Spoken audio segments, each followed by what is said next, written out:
After having just returned from injury, Luis Robert Jr.'s name has been brought up in trade talks in the past couple of days, and the Chicago White Sox said before the season they would not be willing to trade the star outfielder, but that tune has changed because they are the worst team in baseball, and it's not particularly close. What kind of package would it take to get Luis Robert Jr.? We'll break that down and much more on this episode of 3 Up, 3 Down.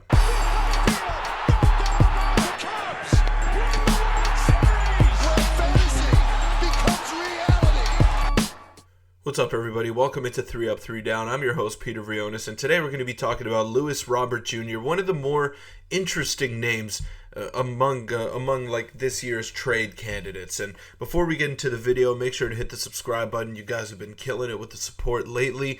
Hit the like button as well, and comment your thoughts on this video. Where would you want to see Luis Robert Jr.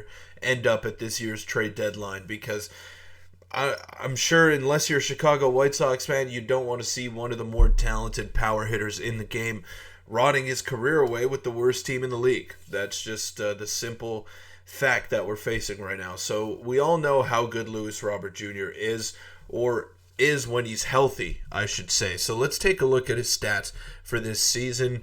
Obviously, he's only played 10 games out of 63 or something like that. Had an OPS under 700. He got off to a slow start, then he got hurt. Only one walk and 18 strikeouts. So some alarming things. Definitely some red flags surrounding Luis Robert in his early portion of his season. But let's take a look at his 2023 year. He was elite. He was absolutely elite. 38 home runs, 80 RBIs, 20 stolen bases. Obviously, we know the swing and misses there. We know he doesn't walk very much. But you know exactly what you're getting out of Luis Robert. It's a guy who, when he's in the lineup, he is one of the premier power threats in Major League Baseball. Now, the problem is this. He hasn't been able to stay in the lineup. So let's look at his total games here. In 2020, in the shortened season, 56 out of 60 games. In 2021, 68 out of 162. Then 98 the year after that. 145, where he became an all-star and top 10, top 12 in MVP voting. And so far this season, 10 out of 63 games he's played. It sucks because he's a very good player and we like to see him on the field. But that's a huge red flag if I'm trying to trade for him. It's a massive red flag. Now, this is something interesting here. So he's the number one trade target according to this article here by John Heyman. The White Sox are actively seeking packages for Robert, and with two team options at a club-friendly $20 million and just $63 million to go through 2027. Assuming the options are exercised, he combines control and talent like no one else out there. Worry over injury history is the negative herd, but many need outfielders, Dodgers, Phillies, Royals, etc. Chances to be dealt, good. That's intriguing. That's definitely intriguing. And I saw this screenshot as well. This Dodger fan or reporter, whoever he is. White Sox are willing to trade Luis Robert Jr. per Jeff Passan. Robert, 26, has multiple years of team control and is one of the MLB's best young outfielders. Dodgers outfielders have a combined WRC plus of 87 this year. LA has no clear solutions for 2024 or beyond. Robert is the answer.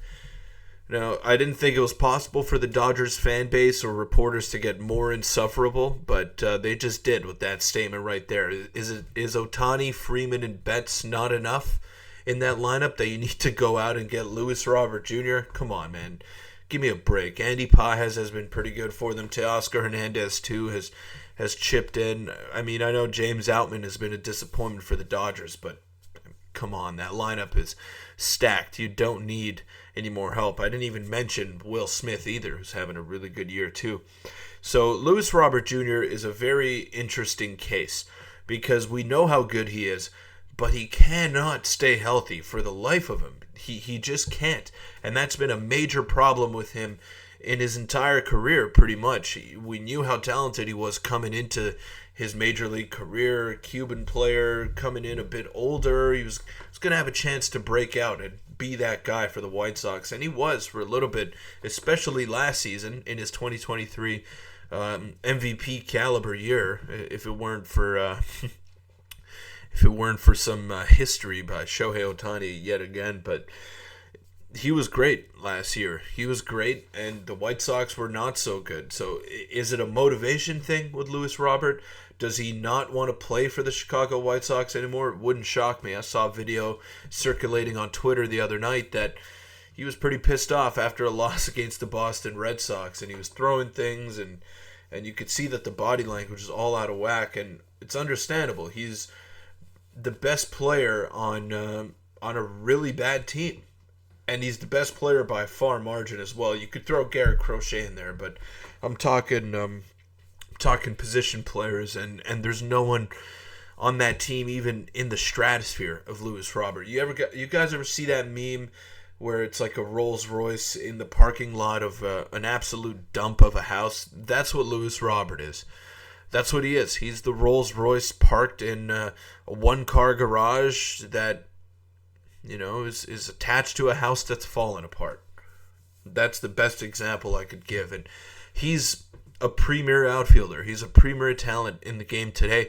But considering his control, considering the amount of money that he's making, which is not that much with the output that he is giving to you, how much is it going to take to go out and acquire him? I know that the Blue Jays have been rumored in on him as well, which I don't necessarily see happening, but for a team like the Blue Jays who doesn't have prospect capital, they'll probably have to give up their 4 or 5 best prospects to go out and acquire Robert.